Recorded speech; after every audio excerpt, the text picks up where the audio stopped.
The Arizona Cardinals are likely to trade DeAndre Hopkins this offseason, and for some reason, Eagle fans want him. Josh Sweat and Jalen Hurts both provided injury updates yesterday, and Philadelphia has the fourth best playoff odds out of all the playoff teams. I'm Thomas Mott. This is the Thomas Mott Show.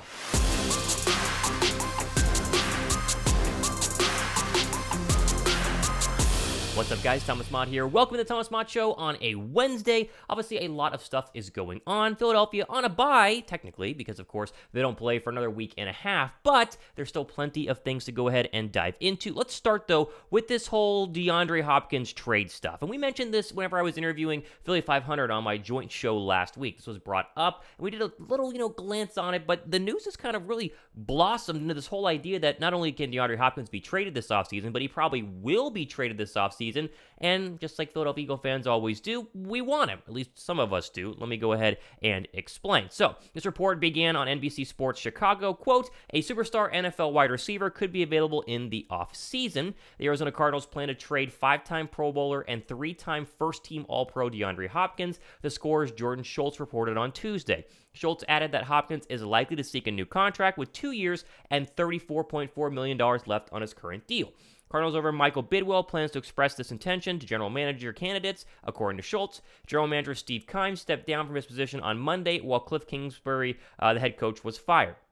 Yahoo Sports goes on to say Hopkins, who turns 31 in June, was suspended for the first 6 games of the 2022 season for violating the NFL's performance-enhancing drug policy. Once he got on the field, though, Hopkins showed he's still one of the game's elite receivers, tallying 64 receptions for 717 yards and 3 touchdowns over 9 games. He missed Arizona's final 2 contests with a knee injury. Finally, Hopkins has a no-trade clause on his contract, meaning he would have to approve any deal, end quote. And now, there is no reporting linking him to Philadelphia. The only reporting you would see is people on Twitter being like, oh, Philadelphia should 100% trade for DeAndre Hopkins. And yet, I ask you, why? Why would you want a 31-year-old guy coming off of a 6-game PED suspension who missed the final 2 games of the year added on to probably the greatest wide receiver room in the National Football League? You're saying, Thomas, why not? Obviously, DeAndre Hopkins would make this team a lot better. Would it, though? I think Philadelphia's at a point where their top 3 receivers are, as you see on your screen, A.J. Brown, Devonta Smith, and Dallas Goedert. That should never change. You're talking about 2 of the best receivers in the National Football League who work so well on the football field together. That's one of the unspoken things when people talk about A.J. Brown and Devonta Smith. They complement each other perfectly. It's not 2 of the same receivers. It's 2 very different receivers who do very different things, who can work one in the slot, one on the outside, vice versa, and just coexist perfectly on a football field. Why would you want to disrupt that with another elite receiver you must get the ball to? This happens kind of often in the National Football League. Teams will go get an elite receiver, and then other receivers will, be limited in catches. And some of those are young receivers who are up and coming, who need these targets to go ahead and keep getting better and better. And I'm not saying A.J. Brown and Devonta Smith are divas, but every wide receiver has a little bit of diva in them, and if they're not getting theirs, that diva can come out a little bit stronger than it does whenever they are getting theirs. You saw this year with Brown having 88 and Devonta Smith having 95 catches, a new franchise record. So this whole idea that just sliding DeAndre Hopkins in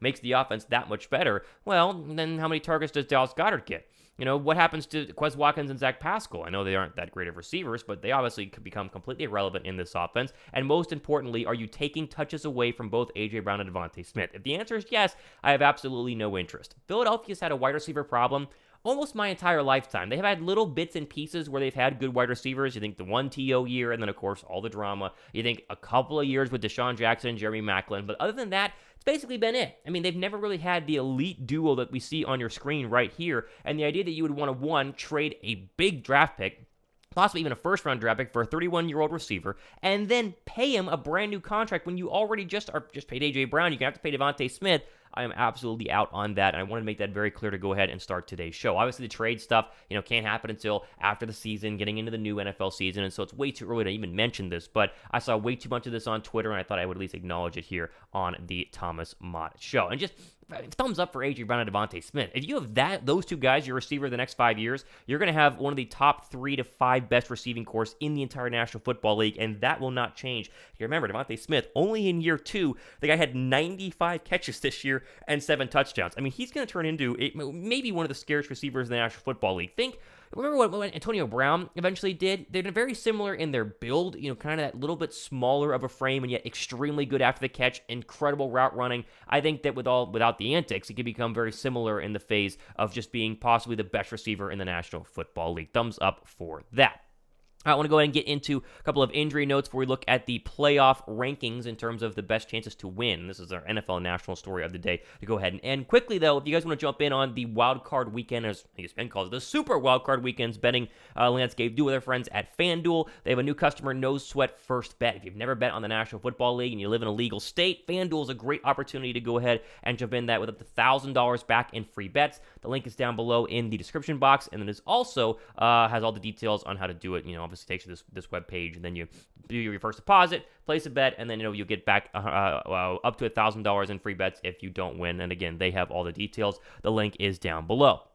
Okay, a couple of quick updates here. I want to start with Josh Sweat. Nick Sirianni spoke yesterday about this. NBC Sports Philadelphia has the write-up on it. Quote, I know he's feeling better, and that's obviously a long way from where we all had to watch him have to be carted off the field. I know he's feeling better. He made a push to play last week. We felt like it wasn't in his best interest to play last week for health-wise. Are we hopeful he'll play in 2 weeks? Yeah. I don't want to say, yes, he's going to play, but we're really hopeful and we really feel good that he will. And that basically tells you that that he will. And obviously, with any sort of injury, NFL coaches are very reluctant for saying 100% he's going to play because you never know. In Philadelphia, it's Wednesday. You have another week and a half before that football game actually takes place. And so the idea that you would announce Josh Sweat today doesn't make a lot of sense. But he's probably going to be out there. He's most likely going to be out there. And that means him and the 8.5 sacks he had this past year are going to add another wrinkle to what makes the Philadelphia defense so scary, especially in a cold weather, high-stakes playoff game where Dak Prescott to not turn the football over, where Tom Brady comes into town, Daniel Jones, I guess Geno Smith is the other option there of the 4 playoff opponents. All of them are going to hope that there is no Josh Sweat, and yet the odds are he will be out there. Quickly here on Jalen Hurts, this is some good stuff and some more, I'd say a deeper dive into what happened, obviously, this past week with Hurts playing pretty injured with that shoulder. This comes from Kevin Patra, the NFL.com writer, who says, Eagles fortunate quarterback Jalen Hurts gets week off to rest shoulder. Excuse me. It again comes from Nick Sirianni. Quote, we are fortunate that we have 2 weeks until the next time we play. He's going to be a little bit healthier than where he was obviously the other day. We didn't feel like we were putting him at more risk of getting him more injured, but we knew it was going to hurt him like hell. He knew it was going to hurt him like hell. That's the kind of player he is. That's the kind of teammate he is. He fought through it because it's important for him to be out there. He knew how important it was for him and his teammates to be out there, end quote. And so I had people commenting on my show the other day when I mentioned a very similar quote from Sirianni about this. They're saying, oh, they didn't mean that he was actually in physical pain. No, he was. He was actually in physical pain. It was a painful ordeal to go out there and throw the football on Sunday 30-plus times in a must-win game against the New York Giants in what was a cold day in Philadelphia. It was painful. Seriously, it physically hurt his shoulder. He is physically hurt. Now, again, was it too painful that he didn't play? No. That shows you the extent of, 1, his pain tolerance, and 2, the extent of the injury. It's not a season-ending thing or something critical to, the mechanics of the throwing shoulder. He's able to play through it, but the fact Philadelphia has 2 weeks off gives them an incredible opportunity to get him as close to 100% as possible. I think 90% Jalen Hurts the rest of the way in the postseason is as good as you could possibly hope for with the shoulder injury, and that's pretty darn good. And I think they're going to open the offense up. I think you're going to see him run. You're going to see the 4th down sneaks. You're going to see everything that we know and love about Jalen Hurts because he understands a little bit of pain goes a long way towards him being on the football field and actually winning games and possibly winning a Super Bowl. We can't underestimate and understate, before we go ahead and move on to NFL stuff here, we cannot understate how important this postseason is for Philadelphia. You don't get this many chances to be a 1 seed and be 2 wins away from the Super Bowl. Just 2. That's it. All these other teams, every other team besides Kansas City has to win 3 straight games in order to go to the Super Bowl. They got to win the wild card. Then they got to go on, most likely on the road and play the number 1 seed in the divisional round or the number 2 seed in the divisional round. Then you got to come to the number 1 seed, possibly Philadelphia or Kansas City, and beat them in the NFC title game. 3 versus 2 is a massive, massive difference. And Philadelphia, regardless of how injured Jalen Hurts is, and obviously it's a little bit, but not enough to keep him out, have to do everything possible to win these football games and go to the Super Bowl because, as we've seen, recent history, this has come around once every 5 years, at least in the past 5 years, 2017, now to 2022. 5 years. They have not been a 1 seed since. Go take the most advantage of this and try to go ahead and get the win. The fact that they get 2 more weeks off, or really a week and a half off, is huge for Philadelphia. All right, I want to finish up here. NFL National Story, always on the Thomas Mott Show. We try to give you guys a look around the rest of the National Football League, some of the biggest storylines. Thumbs up and subscribe for that. I do want to look at this very interesting SBNation article. Every NFL playoff team ranked by their Super Bowl chances. And this is fun. We're not totally where the national media was in 2017, where they completely wrote off Philadelphia and everybody picked them to lose in the first round, but we are pretty close, and it's just, again, a rare thing for a 1 seed, but a lot of people are very down on Philadelphia, and this article explains why, which I would disagree with, but you will see. Okay. Number 1 is Kansas City. No disagreement there. I would still place them over Philadelphia, even wearing this and having that behind me and having some green light and a sign that glows green, okay? We get the bias, right? I would still put Kansas City as number 1 because no one has stopped Kansas City. I know that obviously Buffalo has done it. The Colts were able to do it, but recently, no one's even getting close. They're clearly going through the entire Andy Reid playbook. They're starting to play with football teams at this point. Kansas City is the best team going into the postseason. They are the biggest threat. There isn't a debate, even if you are a diehard Eagle fan like myself. Now, number 2, Buffalo. I think this is where it gets a little bit interesting. Buffalo's big problem is their defense. Buffalo cannot really stop that many people. We've seen it time and time again. And I would even argue if Tua Tagovailoa was going to be 100% healthy, he's probably not. You could make a case Miami could go in there and win. Now, Miami almost did that a couple of weeks ago, but the injuries have really piled up and they're probably going to lose in the wild card round. Buffalo's problem, again, is they cannot stop you, and so you're going to have to beat them. You're going to have to win in a shootout if you're Josh Allen. And if Josh Allen struggles just a little bit, throws one too many red zone turnovers, which he's been notoriously bad at doing this year, you could see them go ahead and fall off and lose. I'm not saying they're bad, but the second best odds over a team like Cincinnati, Philadelphia, I would argue that case very heavily just due to the fact that Buffalo, again, it took 2 special teams touchdowns to beat the Patriots last week at home, and they had all the momentum with the DeMar Hamlin injury coming into that. So 2 is a little bit dramatic. Cincinnati 3, sure, you can put Cincinnati 3. I have no issue with that. I think Cincinnati is going to be one of the teams in the AFC for the next 10 years that you always have to beat. I think maybe even less so Buffalo, Kansas City. I think Cincinnati, Kansas City is a real threat to be what the Colts and Patriots were with Manning and Brady for all of those years. I'm fine with having them at number 3. I would personally put Philly at 2, then the Bengals at 3, then the Bills at 4. But you see Philadelphia, slides in here at number 4, and you can kind of see that they're all kind of a little bit worried. Quote, while we're not taking away anything from the job done by Howie Roseman, head coach Nick Sirianni, and Jalen Hurts, the biggest thing working in Philadelphia's favor this season is timing. Thanks to a weaker than usual, this is so hard to read, a weaker than usual NFC. Despite losing 2 games late in the year with Hurts sidelining with a shoulder injury, the Eagles kept their heads above the Vikings and 49ers and got the benefit of a bye week and home field advantage.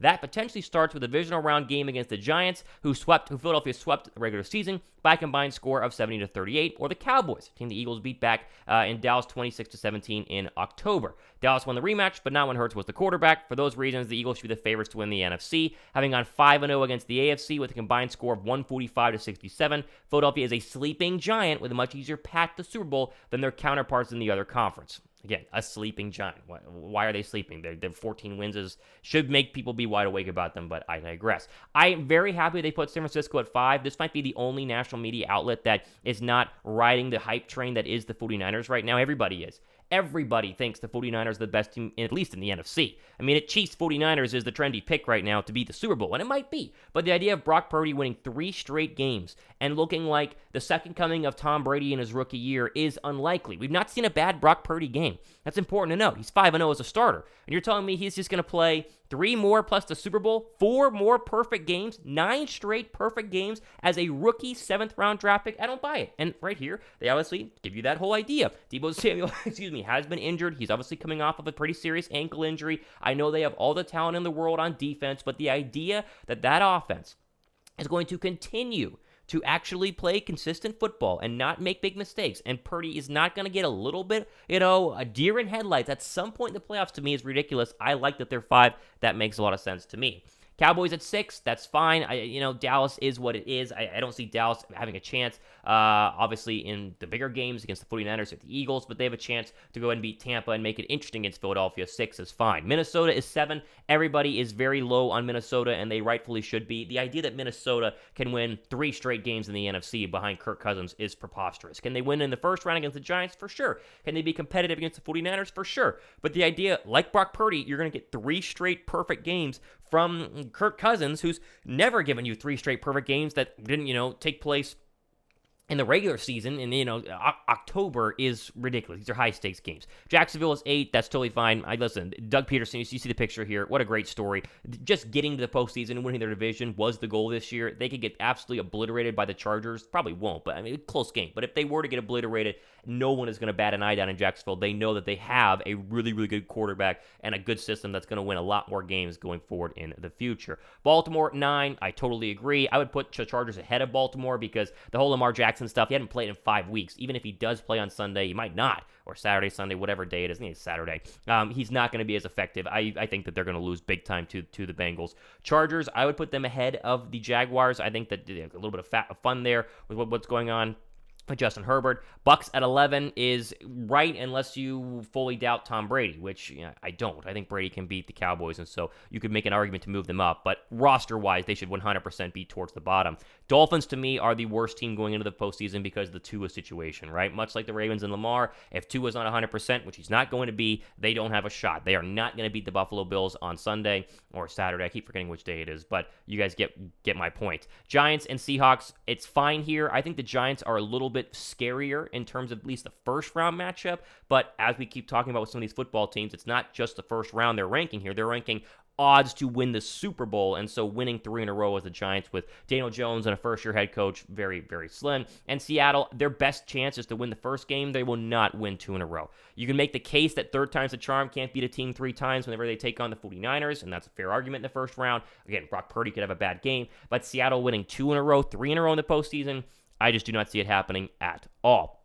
There you go. There's SB Nation's rankings in terms of their Super Bowl chances. Philadelphia is going to get, a lot of, I would say, disrespect over the coming weeks. And if Dallas is the matchup, I expect the line maybe even to be in favor of Dallas, because people just don't believe Philadelphia is healthy enough. But I think they are, and we did this in 2017. I'm not going to go ahead and do it again. I'm going to believe in Jalen Hurts and the Eagle offense. I think they're going to get things done and win a bunch of games, but we'll see, obviously. So plenty more stuff coming up here in the next couple of days and weeks in the Thomas Mott Show. Trying to get some fun interviews for you guys as well heading into the postseason. Be sure to subscribe for that and thumbs up. I'm Thomas Mott. This has been the Thomas Mott Show.